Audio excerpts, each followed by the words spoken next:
Napakinggan po natin at nabasa din po natin ang statements po ni AFP Chief Romeo Browner. At sa aming pagtanto ay hindi naman po dapat mabahala ang taong bayan patungkol po dito. Tama lamang po na magkaroon po siya ng reminder sa buong troops, pati na din po sa taong bayan na we should always be prepared in all contingencies. Yun lamang po. At kung may mga detalye pa po patungkol dito ay hahayaan na lamang po natin si Secretary Teodoro at saka si AFP General AFP Chief Romeo Browner sumagot po dyan. Sa mga ganyang contingencies, kung magaganap, lagi po tayong handa. Katulad po ng sinabi ni AFP Romeo Browner, lagi tayo dapat handa sa anumang contingency.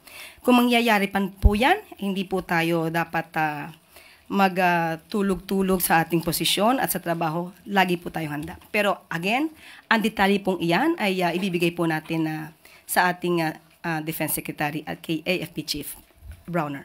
Stay put, basta po tandaan po nila, ang gobyerno po ay handang tumulong sa anumang oras para sa kanila.